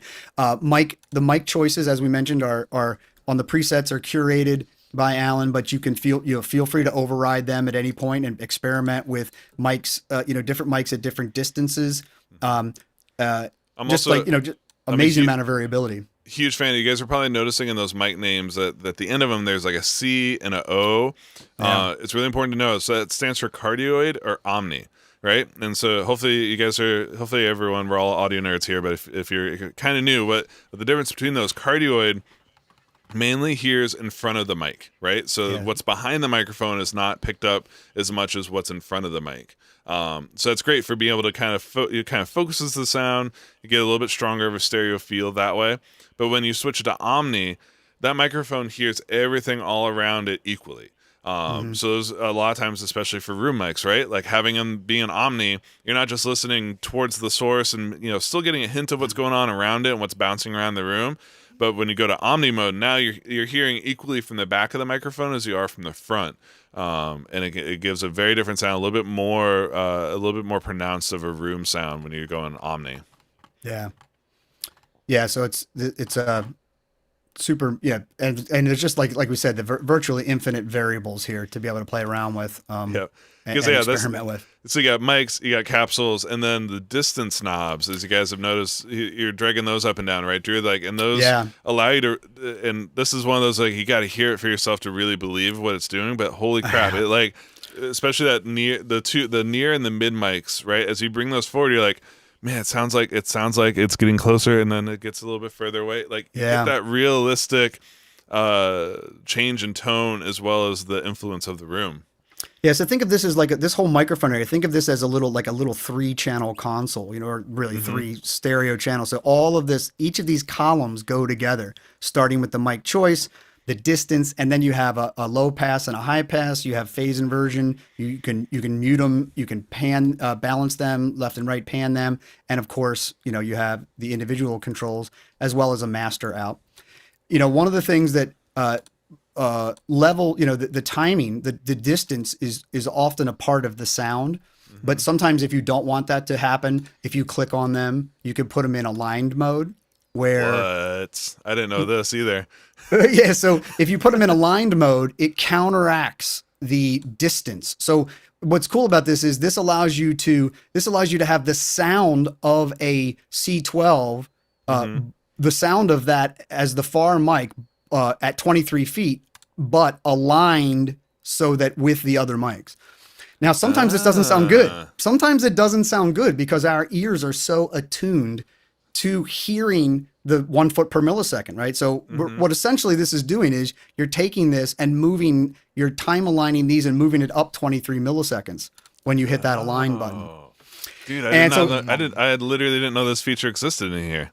Well, yeah, it often doesn't sound good. But it's technically it kind of undoes part of the effect, right? Because part of distance is that little bit of time, the 1 foot or the 1 millisecond per foot thing. Like that's real. Like that's super important for our perception of distance. Yeah. So when you say I want the spaciousness, but I don't want the time delay, you're gonna feel like it might actually sound a little unnatural.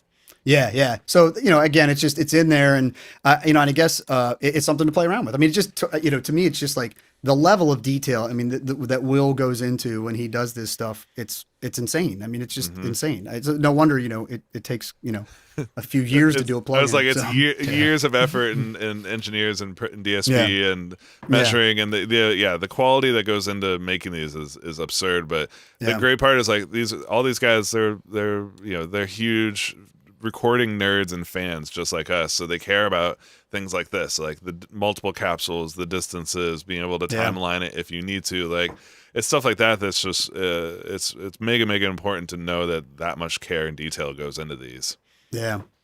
So I guess hopefully I think we've kind of covered the mic section. Maybe we can talk a little bit about this area over here, and then I have another cool example because that we can listen to or we can look at. But down here we have of course we have the positioning stuff, which is the what we've been looking at. But you also have a master EQ that allows you to tailor and taper what you're doing here. A low shelf with its own frequency control, and then a high shelf too. So it's basically just like your basic sort of smiley face kind of EQ if you wanted to apply that master EQ to. Well, it's a great way, right? If something's feeling like it's a little bit muddy, you can quickly pull out without having to use another EQ or something like that afterwards, having it built in here. You can just shave off a little bit of low end, or you can kind of accentuate some high. Like, it gives you just the right amount of flexibility to be able to just tweak the sound a touch, to make sure it's enhancing the areas that you like. Yeah, and imagine an omnidirectional mic at 33 feet away would not have a ton of bottom end, and for me to be able to go in here and go like, hey, I'm going to give those omnis up in the loft, I'm going to give them some big bottom end that they wouldn't otherwise have, stuff like that you could do. Absolutely. And then of course the pictures, right? This is nice to see to see these classic see these rooms in person. So like Ben mentioned when he did the Cass McCombs thing with Jakir, that was the studio, and there's little tidbit of it there, and then Studio B as well. So you got the interiors, and then this is crazy here, the amount of information that is available. Well, no, it's cool too. We talked about this in the tips video, right? So by default, it just kind of talks about, it's like this basic overview of what's going on. But then as soon as you start picking different microphones, here now you're getting some description. It's almost like reading the back of a wine bottle, in a way, right? You're getting to learn about what your mics are and why maybe you would pick this one over another one. Because the story that goes along with the wine it tastes as good as the wine itself. I mean, the microphones. now I just want. It's noon, right? It is. It's 5 o'clock somewhere. Yeah. So there's a wealth of information in here. Like I said earlier, this is literally like using this plugin is like is literally like an engineering lesson from Alan Sides. Absolutely. Yeah. So one thing I didn't mention, and I guess we'll.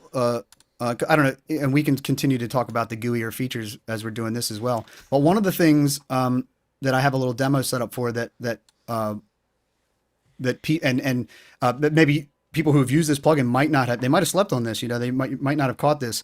That Ocean Way Studios has cabinet emulations. There's just 2 of them here, but that you have the ability to use emulated cabinets as well as the microphones that are associated with it, right? That's rad.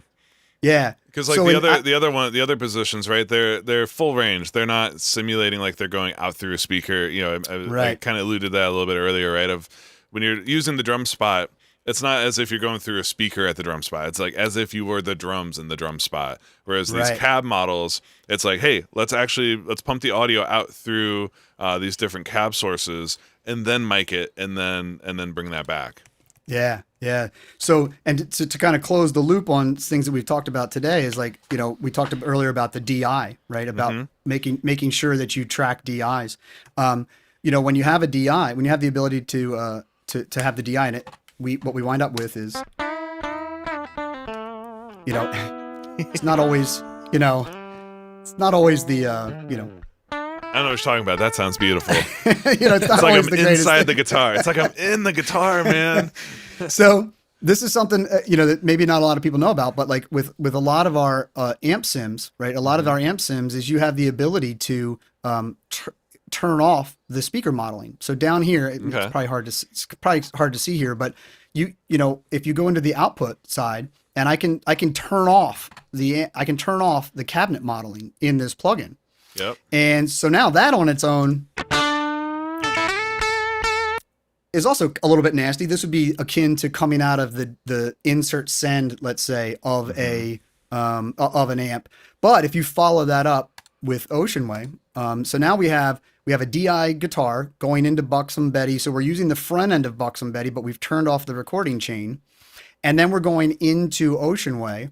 And what I've got here is I've got the close mic right up on it, right? So let's start with that. So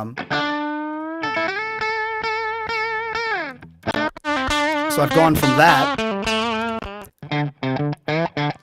Right, I've put the cabinet... just instantly, right? Like I mean, this is what a cab does to an amp. It rounds it out in the way that we all know and love a guitar amp to sound like. That just did it instantly like that. Yeah. And then, but we also have the beauty of being able to, now we can add in some of the and I'm just doing this in mono. In stereo, could be even cooler, and now we're going to add in some room. I mean, and that's like, Could have fooled me. I'd give you $1,000 if you like, I mean, that's just, it's insane. The realism here. It's like, it's you can put I could put this off to the side. Well, actually, it's a mono, so it can't pan it. But you can change. Can you change mics on like the close mic of that? Are you able to swap around? Yeah. I've got a couple. I've got a couple of choices here. They default to their further ones. So if you want to maintain the up, so here's a C12 cardioid up front, just like you'd expect. It's going to have that thump, the thump of a condenser, right? Whereas a 57 up that close. No thump. Yep. Right? Small diaphragm, dynamic, no thump, but so the C12, you might like that extra top end or whatever, but you're probably going to want to put the high pass on it, And of course, you can add a touch of distance, right? If you wanted it, instead of it being right up on the grill, you could add like a foot between the amp and the mic, and again, you're getting that modeled. Yeah, let's see. Pulling in some of those reflections versus there, and you'll notice the volume. There's the associated volume with it. It's literally that's by design. It's the idea is to make this be like it would have been if you move the mic back. You're going to lose volume. You're going to lose direct sound. You're going to incorporate early reflections. So all that's I just love this combination for me. Like, it's another reason why you should always record guitar DIs, because there's two reasons today for recording the DIs for getting back in there and editing, and also being able to sound design like this. And Drew, man, I had totally forgotten about the cabs built into Ocean Way, because I'm constantly always using drum spot 1 or the vocals in A, like always using this as a room reverb, but I forgot that, man, this thing actually rocks as a cab simulator, where you can also add these room dimensions to it. Yeah. I mean, God, I mean, I've been doing, that's sorcery right there. I mean, the ability to take a DI and turn it into that is insane, Yeah. Absolutely, man. So yeah, I just wanted to make sure I got that demo in there. But I don't know. Have we missed anything? What do you? I think we covered a lot of on this one. Like, it's, again, this is one of those ones, like, we could do. I could probably do 12 hours of streaming just demos through this thing, because every time, every new source, every different combination of things, I'm always constantly finding something that I love sonically out of Ocean Way. There's a reason why this is easily one of the most used plugins on the UAD platform. Like, every time I'm talking to Jakir, like, this is on every single mix that these guys are doing, because it's such a realistic room sound to add. Like, it's kind of crazy what this can do for your mixing in terms of adding depth, dimension, and realism to sounds. So, obviously Drew was showing it here today with mic sources, but I want people to make sure you don't sleep on this for virtual instruments. Like, taking something that's literally never touched the real world before, running it through Ocean Way, and again, it can add a sense of like, oh, like, that's depth, dimension, realism. Like, I'll keep on saying those ones, because to me, like, that's instantly what I get out of this one. Yeah. And the other thing is, like, imagine, like, it's also a testament to, like, if you get the opportunity, go to your local studio, like do drums in a big room once, you know what I mean? Like, Yeah. treat yourself to that once, like, obviously this is an amazing thing we can all have in our bedroom studios and our home studios, but also, like, just, I would encourage people to, go out and have fun and, like, find the cool studio in your space, and record drums there once, just for that, even if it's just for the heck of it, it'll give you an amazing appreciation for what this plugin and a lot of our stuff can do. So. Absolutely. Yeah, getting lots of love in the chat for Ocean Way, and Drew, Yeah. we opened some minds today. Like, I never knew Awesome. about the Align thing, like that was news to me. But also the shift, being able to hold the mics and the positions as you're changing from sources. You work on a lot. You get them exactly the way you want them, but yet you want to change rooms or something. Yeah, you definitely want to hold them. So. Yep. So shift click to do that, and if you guys haven't already used your demo for this one, do it today. Check it out. If you have used your demo but you haven't purchased it yet, the half yearly sale is still on, so you can get it. You can get an insane deal on this at the moment. I can't recommend this plugin enough. This Capel Chambers, like, those are two, and they're very complementary, right? As we talked about, as we showed last week, Capel Chamber, like, it's big, it's lush, it's wide, it's heavy, like it adds a real big space to things. Ocean Way is kind of the antithesis of that, where it's like, this is a room, this is adding walls and adding, some height to your sounds rather than a real obvious reverb effect. Although 1176 with all buttons inserted after this, you can get some pretty raucous rooms, can't you? Shout out to Advanced. If you guys have, if you're really, really close to our YouTube channel right now. If you haven't already subscribed, make sure you do it, and then once you've subscribed, search through there. There's a great video from Vance Powell showing off the Ocean Way. I think he paired it with the Neve 33609. Where he basically took an overhead track, threw it through Ocean Way to add a little bit more distance, a little bit of that room mic sound to it, and then crushed it with the 33609 to really enhance the amount of room effect on it. And it's such a great use case of this for inventing a room mic where you don't have one. So make sure you check that one. It's a nice short little tip video from Vance talking about that one. Nice, guys. Well, just sorting through the questions, make sure nothing else is left uncovered. Looks like we're doing good. Well, guys, this was a great demo. Drew, thanks so much, man, for walking us through all the drum editing, comping, setting up for tracking. So hopefully anyone that's out there looking to record drums with Luna and UAD stuff, you guys got some real solid information about things to keep in mind and just workflows to make that smooth and easy, and make your life better, make your art, make your clients happier. And then, of course, this Ocean Way thing, it's something you got to experience for yourselves, guys, and really get in there and dive in. So with that, guys, I think this is another Office Hours in the books. Thank you, everybody at home, for tuning in, hanging out with us, all the great questions and community here, hanging out here in the chat. I guess with that, guys, we'll be back here tomorrow at noon with Tosin Abasi talking about UAFX pedals, and of course we'll be back next Monday as well for another Office Hours. So guys, until then, get out there, make some music. Talk to you soon. Peace. See you.